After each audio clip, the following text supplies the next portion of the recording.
Welcome back to the Roll-Up High Roller community. As always, nothing on the roll-up is to be construed as financial advice. We are just some educators in the DeFi space. Toss us a quick like, give us a share, a repost, send it to a friend who may want to watch this, and finally, give us a sub or a follow. It means the world to help support credibly neutral educational content in DeFi.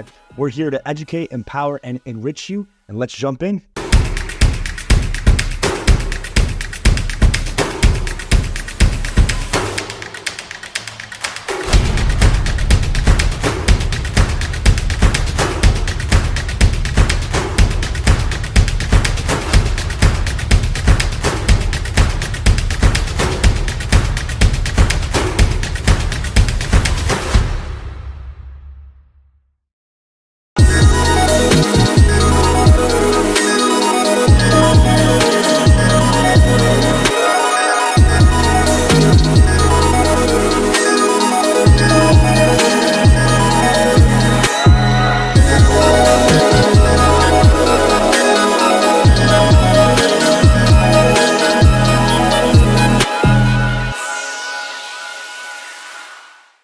We're coming at you live from Denver, so I mean, check it out. We got a mountain view, and we are in the midst. This is like the first day, and it feels like the sentiment in the air is quite optimistic. It feels like we're on the precipice of lots of innovation and acceleration. Like it feels like and I heard this on a previous panel, which is kind of like where I'm getting this from, is we almost hit like scale, like we hit a capacity of scale, and now it feels like we're all solving some interoperability problems, and this conference just feels like we're bringing everyone together. Mm-hmm. You know, we've all been just kind of like working in our own silos in our own direction. Yeah. And I tend to think these conferences bring people together, and we're able to almost solve this fragmentation of ideas. Mm. So I'm curious, specifically at Taiko, you work on the community side. I do. You see all of these ideas that are floating around on Taiko, and everyone's got a wild imagination, and they're all very, very excited about building on Taiko. Mm-hmm. So I'm curious, from your perspective, like how does your workflow, how does your daily life look like interacting with applications, and essentially like taking a survey of all the applications and all the ideas that people are thinking about and making sure that there's a home for all those ideas on Taiko? Yeah. Well, I think you put it really well, is like there's this like excitement in the air. There's like a lot of innovation going on. So it's almost like an issue of being able to figure out how to fit everybody in, how to, put all of these cool projects into like, really interesting ways into our ecosystem. I mean, you have everything from applications that are being built on Taiko to people that are helping out our overall infrastructure. And a lot of the time those are like community projects. So, we've had community members build like a distributed prover network just as like a side hobby, really quick. And then there's been, people that build applications, just for fun, or like things that make it easier to like run a node for users and all that. So you have like a pretty diverse crowd of both like companies, communities, and individuals that are coming together to build really, really, really cool stuff. And I think a big part of it is finding a way to get everything to work together. So, for example, like on the ecosystem side of stuff, and especially here at this conference, there's a lot of projects that are approaching us that are like, hey, we've built all this really cool stuff, like we want to see it on Taiko, and my job is basically to just figure out where it best fits. But I feel like a lot of the time, it's not even really like my doing. It's really like you bring all of these like different applications and protocols and projects together under the umbrella of like building on Taiko. And then once they're in that ecosystem, everybody kind of gets together and figures out like, how can we interoperate? How can we build together? So you'll have like different like, decentralized identity primitives being paired together with like more like social apps or more like DeFi apps. Then you can have, you have like NFT builders, platforms that are just there to specialize in making NFTs like both like cheap and accessible to mint, and then turning that into something that makes it a lot easier to play on-chain games and stuff like that. So really it's just been, making enough space for everybody. But it really hasn't been hard at all. Everybody is so excited to build stuff. There's like an excitement in the air where you're able to really, you just get everybody together under that like umbrella of like building on Taiko, and they just run with it. You know, it's really not too much on my end. The convergence of those ideas is one of the things I find so cool about this industry. Is we have, like I said, gaming, finance. Like there is not another industry where these ideas and applications are colliding. And we get this really cool mix of functionality, incentives, and entertainment. Like generally, it's fun. Andy and I did a video recently on the Taiko ecosystem. We were just scrolling through the ecosystem page. Mm-hmm. We saw AI, we saw intents, we saw games. There was so many things that it gives this really unique blend to Taiko itself because it's home to all of these things. And I think it speaks to the architecture too. Mm-hmm. Like Taiko's been able to construct this hybrid architecture where it uses Ethereum sequencing. It is a based rollup. Mm-hmm. But then you're also able to substitute all of these other like very novel, very unique and scalable mechanisms to really harness Ethereum to the most of its capabilities. Mm-hmm. So I'm curious from your point of view. Maybe you can't endorse like any particular like application that's building on Taiko, but what are some of the, if you can mention specific applications, love to hear them. Otherwise, would love to understand what sectors are really pushing the limits. Like what are some of the ones that are just really exciting and using Taiko to the best of its capabilities? Mm-hmm. That's a really good question. So I think it's important to look at like what the goal is of all of these projects building. You know, I think what the overall theme that I've like really noticed is accessibility. So it kind of goes hand in hand with like the idea of like scaling and like the way Taiko is built in such like an open and like permissionless manner, where you're basically looking to make like Web3 as a whole and everything. Like with scaling, you're making it cheaper. So, you know, the end user, regardless of where they are in the world, can still, you know, participate. They're not being priced out of things, you know. And then building on top of that in the name of like accessibility, most of the projects in our ecosystem that have really seen a lot of traction and a lot of excitement are things that just make it a little more simple and straightforward to utilize, like Taiko, Ethereum, just Web3 in general. So for example, like things that are really popular is like, we've had one project called .taiko, and so they're like they're similar. They're a decentralized identity platform, you know. So you can have like a username. Yeah. So you can have like alex.taiko. Yeah. You know, and so you can pair that up with other, again, like applications like, you know, DeFi apps or like social media apps or even gaming apps. Mm-hmm. You know, and you put that together, and it makes it easier to keep track of this like profile, this like identity that you have on Taiko. Mm-hmm. You know, and going further than that, you have I've seen a huge push in like account abstraction. Mm-hmm. You know, so Web3 can be accessible to people that don't really know how to use wallets, that don't feel personally comfortable with handling like private keys. You know, like it is a lot. I know like we're really used to it in this community, and you know we're really pretty technical people. You know, even if we're not like engineers, you know, even just being able to get on MetaMask, add you know a network to your chain, or add a network. Write down your seed phrase. Yeah, all of that stuff. Like it gets really complicated, you know. And yeah. So when you're talking about onboarding the next million, the next billion users, you really have to start thinking now of like, what do we want that to look like? Who do we want to be using it? How we want to sort of like mimic like the Web 2 experience.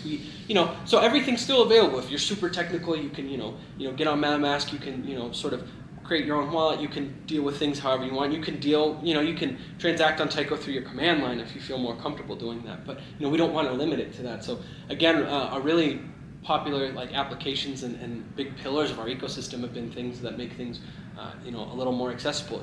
NFT minting platforms. You don't have to know how to deploy a contract. You don't really have to understand like the different like NFT types. They'll go through. They'll explain everything. They'll walk you through the deployment process. You just have to provide, is this going to be like a picture-based NFT? Is it something that's going to be used in a game, this or that? I mean, even games, it's being able to try and turn it from like, just being like a click to sign a transaction, one step of the game. We've seen lots of like really innovative ideas where it's like, utilizing different on-chain aspects where it's like, we've seen one project like Cypher Games utilize like ZK proofs to make the on-chain gaming experience a little more fluid, so you don't have to, sign 30 transactions for like a game of like, Crypto Rumble, so it's like this little Candy Crush type game, so you can do all of these things on-chain without actually having to go through and sign a transaction one at a time. And that's all in the name of like ease of use and accessibility. It's making things more interesting, and another couple of like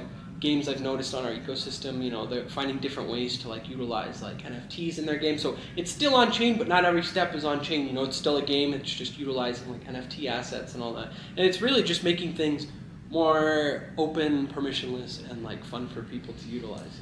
Yeah, I think composability. Composability. That's the word I was looking for. Yeah. That's another one. The username example is a great one for that, because then I can carry my username from social media to Crypto Rumble. Like I can have that consistent identity, that consistent account.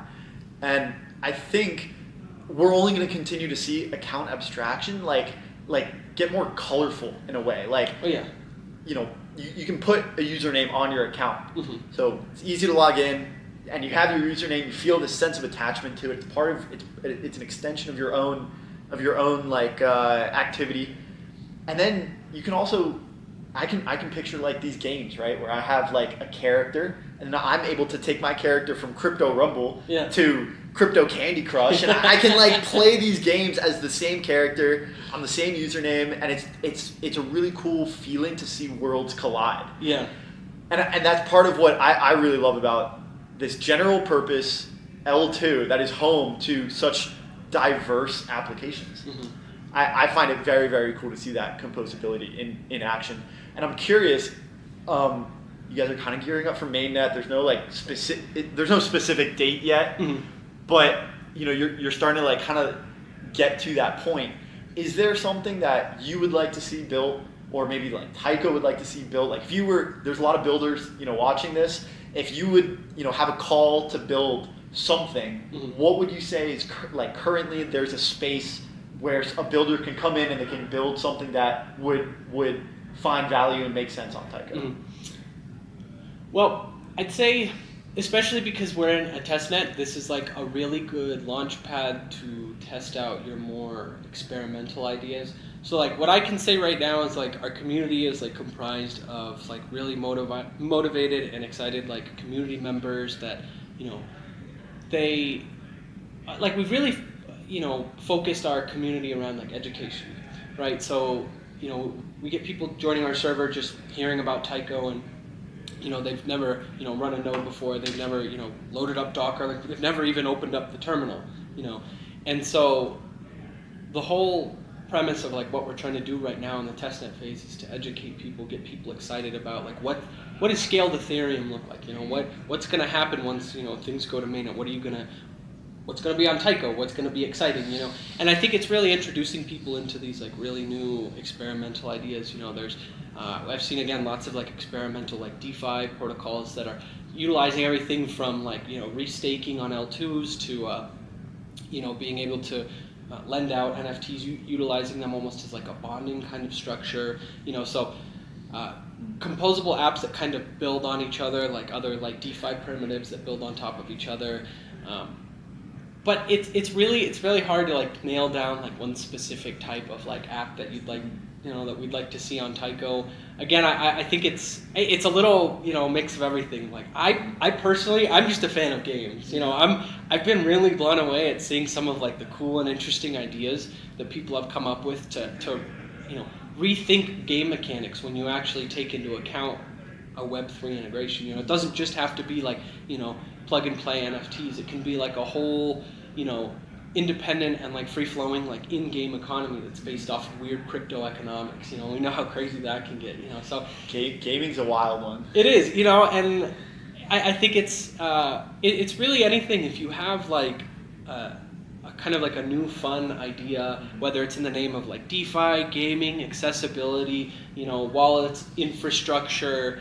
Things along the lines of like node running, really anything that you want to like build. All I can say is we have like a really big audience, a really big community of people that just want to try out some really cool stuff. Yeah, and that is the Taiko application layer. And I think, we spoke about account abstraction. I think chain abstraction is another one that's coming soon. And in this chain abstracted world, I think it's the applications that rule. It's like you're going to be hopping around to different applications, like they're different websites, maybe not knowing what chain that they run on. And in that world, I think applications become ever so important, because if you have the application, that's the brand that people resonate. That's what people go to. That's what they have an affinity for. Yeah. And that's why I'm really excited about the application layer on Taiko. Yeah, me too, man. I mean, we could build the best L2 out there, have the best technicals, best fundamentals, but if we get to mainnet, we launch, things happen, and there's nothing to do there, what's the whole point? What's the whole point of building an entire base layer if you don't have like a vibrant ecosystem and community building on top of that? Yeah. Well, I mean, go check out all of our recent content on Taiko. Our last video, we did a run through of the ecosystem page, and we highlighted some of our most peculiar, interesting, experimental ideas that I found very interesting and fun. And then for all of the technical content, we've had conversations with the founder, the technical team, and we go deep on the based nature that uses the Ethereum main L1 as a sequencer, as well as the contestable nature of the chain. And it is all very, very cool stuff. So thanks for coming on. And, dude, thanks, man. I appreciate it. Yeah, this was fun. This was fun, and we're here. We're getting started at ETHDenver, so let's make it. Yeah, I'm excited, man. I'm excited. Let's have some fun.